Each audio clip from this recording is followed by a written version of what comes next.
मुख्यमंत्री एकनाथ शिंदे यांच्या दावोस दौऱ्यावरून आदित्य ठाकरेंनी आक्रमक पवित्रा घेतलाय। दौऱ्यासाठी 10 जणांचं शिष्टमंडळ निश्चित झालेलं असताना 50हून अधिक जण दावोसला जात असल्याचा आरोप आदित्य ठाकरेंनी केलाय। दावोसच्या दौऱ्याला आदित्य ठाकरे यांनी सहल असं का म्हटलंय, पाहूया त्या रिपोर्टमधून। दावोस दौऱ्यावरून आदित्य ठाकरे आक्रमक।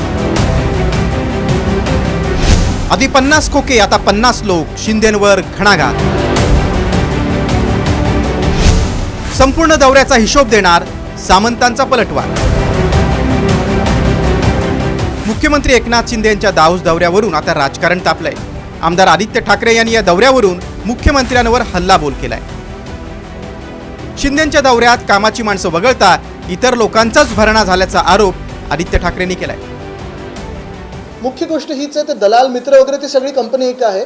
50 लोकांचं ऑफिशियल डेलिगेशन आहे। माझ्या माहितीप्रमाणे खूप वेळा असं असतं की नवरा किंवा बायको स्पाऊस म्हणून कोणीतरी एक जाऊ शकतं अधिक, ते ठीक आहे, चला ते पण मी मान्य करतो। मुलांना पण घेऊन चाललेत म्हणजे तुम्ही 70 लोकांचं हे पूर्ण जे वराड निघालं, लंडनला नाटक होतं ना, तसं वराड निघालंय डॅवॉसला, असं सगळं चाललंय। खरोखर किती लोकांना परवानगी मिळालेली आहे MA कडून हे त्यांनी प्रेस नोट काढावी। अनेक दलाल चाललेत त्यांच्यासोबत, कशासाठी चाललेत, तिथे MOUच्या बरोबरच काही पैसे वगैरे बाजूला देणार आहेत का, हा एक विषय येतोच। पण त्यांनी स्पष्ट करावं की किती लोक जाणार आहेत। मी ऐकतोय काल काही लोक गेलेत, आज काही लोक चाललेली आहेत, उद्याही काही लोक जाणार आहेत। हे सगळं जे पूर्ण धुक्याचं वातावरण बनवून ठेवलेलं आहे ते स्पष्ट करावं। तिसरी गोष्ट म्हणजे मुख्यमंत्री तिथे कोणाकोणाला भेटणार आहेत, जसं आम्ही त्यावेळी जाहीर केलेली तसं यादी त्यांनी जाहीर करावी, फोटो सकट, आणि आता त्यांनी यादी पूर्ण आयटेनरी जाहीर करावी। 15 ते 19 जानेवारी दरम्यान दावोस इथे वर्ल्ड इकॉनॉमिक फोरमचं आयोजन करण्यात आलंय। मुख्यमंत्री एकनाथ शिंदे, उद्योगमंत्री उदय सामंत आणि 10 सदस्यांचं शिष्टमंडळ येथे सहभागी होतील। मात्र मुख्यमंत्री शिंदे 50 जण सोबत घेऊन जात असल्याचा आरोप आदित्य ठाकरेंनी केलाय। 50 जणांमध्ये मुख्यमंत्र्यांचे OSD, काही खासगी व्यक्ती आणि दलालांचा समावेश असल्याचं आदित्य ठाकरेंनी म्हटलंय। अधिकारी कर्मचाऱ्यांचं कुटुंबही सोबत नेलं जात असल्याचा दावा आदित्य ठाकरेंनी केलाय। दरम्यान भाजपचे आमदार प्रसाद लाड यांनी आदित्य ठाकरेंना प्रत्युत्तर दिलंय। वडील ॲडमिट असताना आदित्य ठाकरे दावोसमध्ये काय करत होते असं प्रसाद लाड यांनी म्हटलंय। तर उद्योग मंत्री उदय सामंत यांनीही आदित्य ठाकरेंचे आरोप फेटाळून लावले।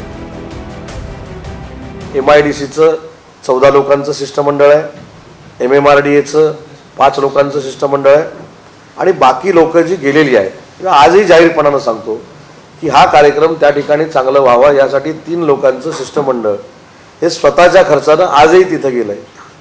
काय ऑब्जेक्शन असण्याचं कारण आहे? महाराष्ट्राचं नाव हे देशाच्या पातळीवर, जगाच्या पातळीवर मोठं करण्यासाठी महाराष्ट्र शासन स्वतःच्या खिशातनं जर काही लोक जर खर्च करत असतील तर त्याच्यावर ऑब्जेक्शन असण्याचं काही कारण नाही।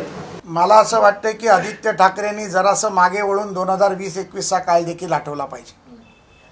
डावोसला गेल्यानंतर स्वतःचे पिताश्री हॉस्पिटलमध्ये असताना डावोसची चेन कोण करत होतं हे आम्हाला तोंड उघडायला लावू नये आदित्य ठाकरेंनी। त्यावेळेला कोण कोण डावोसमध्ये गेलं, कोण कोण त्यांच्याबरोबर होतं, डावोसमध्ये कुठल्या हॉटेलमध्ये कुठल्या पार्ट्या झाल्या आणि डावोसचं काम किती झालं याचे व्हिडिओ क्लिप आम्हाला काढायला लावू नये। महाराष्ट्र औद्योगिक विकास महामंडळानं या दौऱ्यासाठी 34 कोटी रुपयांच्या खर्चाचं नियोजन केलंय।